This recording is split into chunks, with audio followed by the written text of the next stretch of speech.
Life moves pretty fast. You don't stop and look around once in a while, you could miss it. You don't listen very well, do you? Come on, Sally.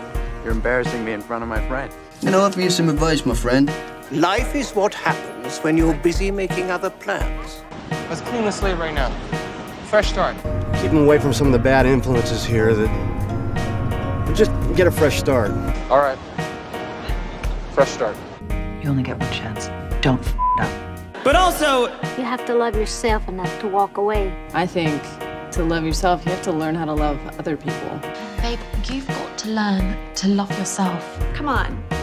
Love yourself. Oh, I mean, literally love yourself. First big problem with most advice is that it comes at it from the angle that you are a problem and you're not right, and the advice that you're gonna get is gonna fix you and somehow make you better. But that's not true, and you're great just the way you are. And if you want to make changes and you want to do things differently and you want to make things even better than they are right now, that's all fine and good. But it's all got to start from a place where you love yourself and you accept yourself for who you are, because if you keep trying to fight that, everything else is just shuffling the deck chairs on the Titanic. You're gonna need a bigger boat. It's not about the size of the boat, but the motion of the ocean. Yes, you've said that many times now. Yes, and that's because it's so true. Nothing interesting or remarkable had ever happened to me. Unremarkable would be an upgrade for me. You're doing this because you're scared to death, like the rest of us, that you don't matter. You lead a pretty boring life, don't you? nothing interesting ever happens to us. Stop being so boring, Rick. That's very nice. Coming from someone as boring as you. Stop hassling each other. I'm getting really bored with it. The most boring person in the whole world's finally getting a taste of his own medicine. Bored, bored, bored, bored. So when I was a kid, I used to get bored all of the time. I was just this kid who lived in suburban Connecticut, and I would have all of this time on my hands and I would have absolutely nothing to do, and that boredom was like a plague upon my life and I didn't know what to do about it.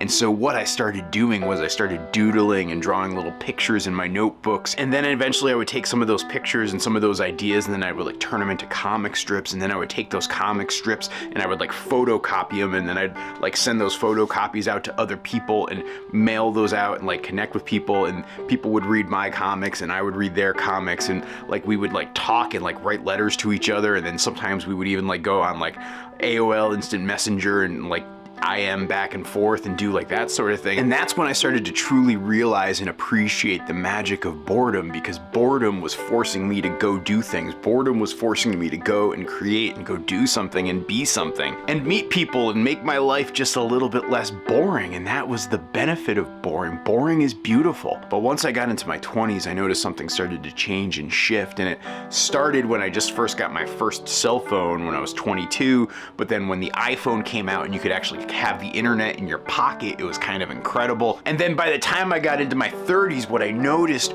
was that I was like never ever bored. I was always so busy with work, and I was always constantly texting friends, and I was scrolling through social media feeds, and there was always some news article I could read, and there was always something happening and something to look at and something to pay attention to. And because I had all of my attention drawn in so many different places, I was finding that I was never ever ever bored. And at first I thought that that was kind of a good thing. Like I thought that was a benefit, that was a value. But what I was finding was, even though I was less bored, I was actually also less creative. And as a result of being less creative, I was actually a lot less happy. And so shortly before I turned 40, I decided to make a concerted effort to make myself feel more bored.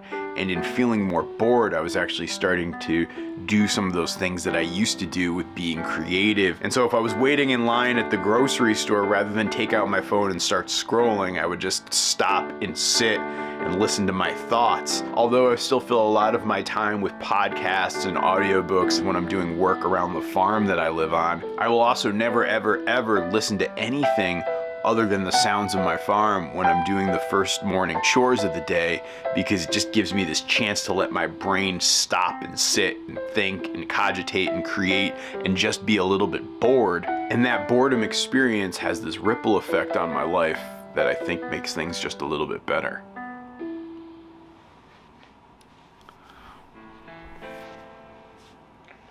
Ma'am, we'd like you to see the situation from a different point of view. I could never look at things from your perspective. I never will. Your perspective is all over the place. Yeah, Well, you know, that's just like your opinion, man. When you get a different vantage point, it changes your perspective. Stay away. This is not for you. This is Homer food. You never really understand a person until you consider things from his point of view. So when I was in the 3rd grade, I had this teacher who was just absolutely awful. She was mean, she was surly, she yelled at me a lot. This woman was a battle axe in every sense of the word. Well, one day I got in trouble for doodling cartoons in my notebook instead of doing math problems. And so she made me stay inside during recess to do the math problems then. The room was entirely quiet and it was just the 2 of us. And there was just like this air of seriousness and multiplication tables going on. But after a couple of minutes, I actually finished my worksheet and Mrs. Jenkins was checking my work. And at one point she leaned over the desk to point out a spot where I'd gotten wrong and tried to explain to me what I was doing wrong. But then suddenly she stopped talking and let out the longest, loudest, ear-deafening fart. And she just stood there, silent, frozen, hunched over my desk. And after what felt like 10 minutes of stone cold and somewhat smelly silence, I turned to her and I said, "Gesundheit." And the teacher, she turned bright red and immediately stood up and walked out of the room. And she didn't come back into the classroom until after recess was over and all the other kids came back. For the entire rest of the year, she even refused to make eye contact with me, let alone talk to me after that incident. But as I've gotten older and time has gone on and I think about that incident, I actually stop and put myself in her shoes. Like, how absolutely mortifying must it be to be somewhat of an authority figure and just accidentally fart like that and not even know what to do with yourself after it happened? And who knows? I mean, that was such a powerful blast. Maybe there was something going on that she had an accident, or maybe she just had adult tummy issues and she just didn't know what to do with herself. And here I was, this kid who had been a pain in the butt in her class, now probably telling all of the other kids in class how she farted and it smelled really bad. Kids would probably make fun of her for the entire rest of the year. I can't even imagine what a nightmare that entire incident must have been for that poor woman. And it really is only now, as I take a more adult perspective on the situation, can I even offer some empathy there. And if I look out into this great world of ours, I feel like having that empathy for a different person's perspective and a different person's situation is going to be so important, particularly when people screw things up. And I think we are going to make this world a better place if we can all just look at the follies and foibles of others and offer them empathy and try to see the world from their perspective. Gosh, I wish we could all do that more. All I see out in the world is loneliness, and it frightens me. I'm fine by myself. I don't need anyone. Loneliness has followed me my whole life, everywhere. What if I'm unable to form a human connection? If you're ever going to have a meaningful relationship, you need to let your guard down. Don't let your guard down or she's gonna blow up your car.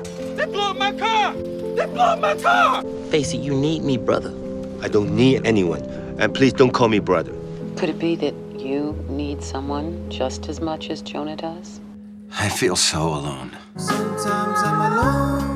And when people are talking about loneliness, they're talking about things that they don't have, or connections or people in their lives that they don't have, while completely ignoring and discounting the connections and loved ones that they do have in their lives. Statistically speaking, there's about a 10% chance that in the next 12 months, somebody that you love and care about will die. And so even if you only have 10 friends and family members in your life, there is a statistical chance that one of them will be dead within the next year. And if you include your pets in that calculation, that number skyrockets to well over 25%. So 1 in 4 chance that somebody or something that you love will be dead within a year. When I reflect back on the loneliest points in my life, I very much realize that loneliness was very much rooted in thinking about the things that I didn't have versus counting the blessings for the things that I did have in my life. And so you may feel misunderstood. You may feel like you don't have a community to connect with. You may feel like you don't have enough loved ones. But I bet if everybody just stopped and thought about their lives,